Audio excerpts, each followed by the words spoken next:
بسم اللہ الرحمن الرحیم۔ معزز سامعین گرامی، آج ہم اس ویڈیو میں بات کریں گے اردو نثر میں بلند مقام رکھنے والے، اسلامی تاریخ کو خوبصورتی سے اپنے لفظوں میں پرونے والے نسیم حجازی کے بارے۔ معزز سامعین گرامی، نسیم حجازی کا اصل نام شریف حسین تھا۔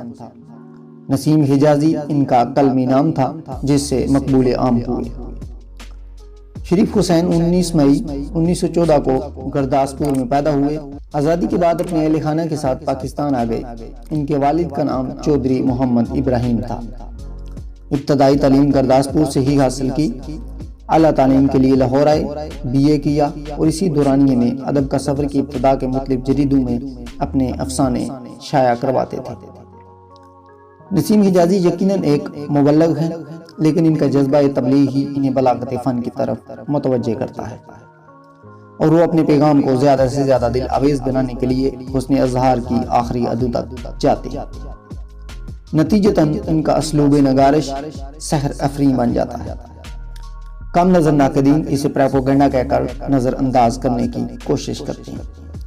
وہ در حقیقت ادب کے اسرار و رموز سے واقف نہیں اور محض اپنے تعصبات و جذبات کے اصول و معیار سمجھتے ہیں، جبکہ نسیم حجازی کے ناولوں کے ساتھ ان کے قارئین کی ذہنی وابستگی در حقیقت ناول نگار کی مہارت فن کا ثبوت ہے۔ 1940 تا 1991 نئی نسل کو ناول نگاری کے ذریعے مسلمانوں کے عروج و زوال، اسباب، سد باب اور عملی اقدام سے آگاہ کرتے ہوئے نسیم حجازی نے روز اول سے ہی معتبر مورخ کا کردار ادا کیا ہے۔ وہ فن پر مکمل گرفت اور ناول کی تکنیک سے خوب واقف تھے۔ وہ علامہ اقبال اور قائد اعظم سے متاثر رہے ہیں۔ مسلمانوں کی سوئی روح کو بیدار کرنے میں نسیم حجازی کی نثر نے وہی کمال دکھایا ہے جو علامہ اقبال نے شاعری میں کیا۔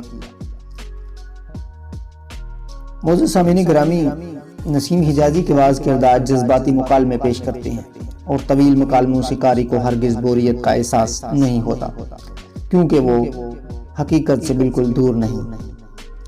ان کی ہر کتاب کے شروع ہوتے ہی حکمت و دانش کے موتی بھی ہر صفحے پر چمکتے مل جاتے ہیں۔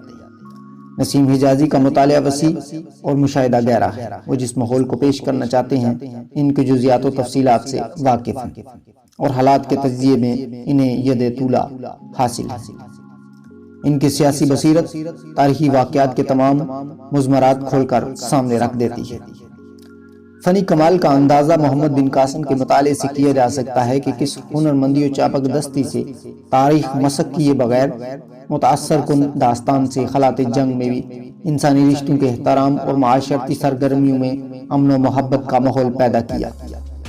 آخری چٹان میں عالم اسلام کے خلاف منگولوں کی تباہ کن یلغار کا تنہا مقابلہ کر کے سلطان جلال الدین شاہ خوارزم نے بغداد کی خلافت عباسیہ پر منڈلانے والے خطرات کو ایک مدت تک روکے رکھا۔ کیسر و کسرا اور قافلہ حجاز میں اسلام کے دور زرین کو ناول نگاری کا موضوع بنایا۔ مسلم، اسپین، ہسپانیہ، قرطبہ اور غرناطہ کا نوحہ، یوسف بن تاشفین، شاہین، اندھیری رات کے مسافر، کلیسا اور آگ میں بیان کیا۔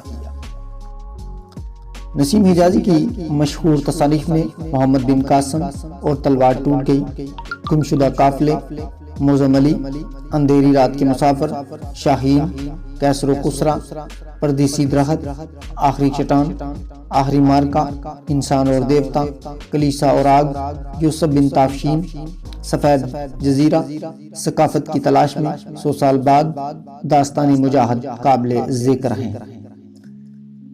1992 عیسوی میں پرائڈ آف پرفارمنس حاصل کیا۔ علم و ادب کا یہ آفتاب 81 برس کی عمر میں 2 مارچ 1996 کو راولپنڈی میں غروب ہو گیا۔